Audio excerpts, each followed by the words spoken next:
शिमला में सफाई व्यवस्था पूरी तरह चरमरा गई है। सेब कर्मियों की लगातार जारी अनिश्चितकालीन हड़ताल ने नगर निगम की व्यवस्था को गंभीर संकट में डाल दिया है। शहर के सभी 34 वार्डों में डोर टू डोर कूड़ा संग्रहण बंद होने के कारण सड़कों, गलियों, बाजारों और रिहायशी इलाकों में कूड़े के ढेर लग गए हैं। 4 दिन से सफाई कार्य प्रभावित होने के कारण अब हालात चिंताजनक होते जा रहे हैं। राजधानी शिमला की पहचान साफ सुथरे पर्यटन शहर के रूप में रही है, लेकिन वर्तमान स्थिति ने प्रशासन की कार्य प्रणाली और कर्मचारियों के साथ उसके संबंधों पर कई सवाल खड़े कर दिए हैं। करीब 800 से अधिक सेहत कर्मचारी अपनी रुकी हुई 10% वार्षिक वेतन वृद्धि को बहाल करने की मांग को लेकर हड़ताल पर है।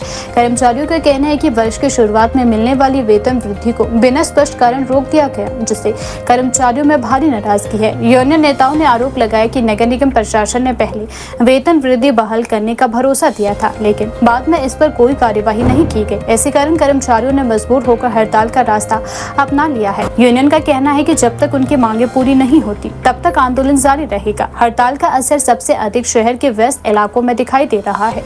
मॉल रोड, रश मैदान, लोअर बाजार, संजौली, लक्कड़ बाजार, छोटा शुक्ला, ढली, टूटीकंडिया, न्यू शिमला जैसे क्षेत्रों में कूड़ा कई दिनों से जमा है। जगह जगह खुले में पड़े कचरे से दुर्गंध फैल रही है और आवारा पशु भी वहां मंडरा रहे हैं। स्थानीय दुकानदारों और होटल कारोबारियों ने भी चिंता जताई है कि यदि जल्द सफाई नहीं हुई तो इसका असर पर्यटन पर भी पड़ सकता है। गर्मियों के सीजन में बड़ी संख्या में पर्यटक शिमला पहुँचते हैं और ऐसे समय में शहर की बिगड़ी व्यवस्था प्रशासन के लिए बड़ी चुनौती बन गई है। स्थानीय निवासियों का कहना है कि कई वार्डों में लोग घरों में कूड़ा जमा करने को मजबूर है, क्योंकि नगर निगम की गाड़ियां नहीं पहुंच रही है। कुछ इलाकों में लोगों ने खुद ही अस्थायी रूप से कूड़ा इकट्ठा कर खाली स्थानों पर डालना शुरू कर दिया है, जिससे गंदगी और बढ़ती जा रही है। नागरिकों का कहना है कि सफाई व्यवस्था जैसी मूलभूत सेवा प्रभावित होने से आम जनजीवन अस्त व्यस्त हो गया है। स्थिति की गंभीरता को देखते हुए शिमला म्युनिसिपल कॉर्पोरेशन ने वैकल्पिक व्यवस्था लागू की है। नगर निगम ने सभी 34 वार्डों में विशेष कलेक्शन सेंटर और अस्थायी पिकअप पॉइंट स्थापित किए हैं। प्रशासन ने लोगों से अपील की है कि वे सुबह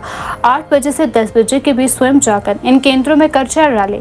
निगम की ओर से कुछ विशेष गाड़ियां भी लगाई गई है ताकि मुख्य बाजारों और संवेदनशील क्षेत्रों में कूड़ा हटाया जा सके। हालांकि नागरिकों का कहना है कि यह व्यवस्था पर्याप्त नहीं है। शहर के मेयर सुरेंद्र चौहान ने भी हालात को संभालने के लिए खुद मोर्चा संभाल लिया है। मेयर कई वार्डों में अधिकारियों और अस्थायी कर्मचारियों के साथ पहुंचे तथा खुद कूड़ा उठाने का सहयोग किया। उन्होंने कहा कि नगर निगम जनता को राहत देने के लिए हर संभव प्रयास कर रहा है और कर्मचारियों से लगातार बातचीत भी की जा रही है। मेयर ने यह भी कहा कि शहर को स्वच्छ बनाए रखना सभी की जिम्मेदारी है और नागरिकों को भी सहयोग करना चाहिए। दूसरी ओर सेहत कर्मचारी यूनियन ने प्रशासन पर कर्मचारियों की समस्याओं की अनदेखी करने का आरोप लगाया है। यूनियन नेताओं का कहना है कि कर्मचारी लंबे समय से सीमित संसाधनों में काम कर रहे हैं और महंगाई बढ़ने के बावजूद उनकी वेतन वृद्धि रोक दी गई है। उनका कहना है कि सफाई कर्मचारियों के बिना शहर की व्यवस्था चलाना संभव नहीं है, इसलिए सरकार और नगर निगम को जल्द समाधान निकालना चाहिए। नगर निगम प्रशासन और कर्मचारी यूनियन के बीच कई दौर की वार्ता भी हुई, लेकिन अब तक कोई अंतिम सहमति नहीं बन पाई है। प्रशासन का कहना है कि वित्तीय दबाव के कारण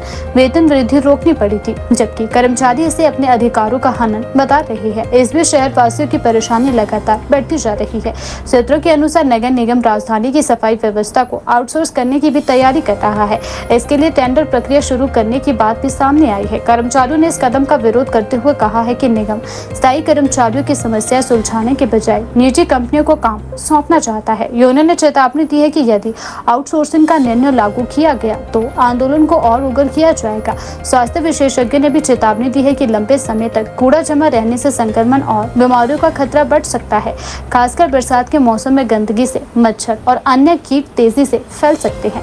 डॉक्टर ने लोगों से साफ सफाई बनाए रखने और घरों के आसपास कूड़ा जमा न करने की अपील की है। नगर निगम ने नागरिकों से संयम बरतने और अस्थायी व्यवस्था में सहयोग करने की अपील की है। प्रशासन का दावा है कि जल्द ही कर्मचारियों के साथ बातचीत के जरिए समाधान निकाल लिया जाएगा। हालांकि शहर के लोग अब इस इंतजार में है कि आखिर अब शिमला की सड़कों से कूड़ों के ढेर हटेंगे और शहर की सामान्य सफाई व्यवस्था बहाल होगी।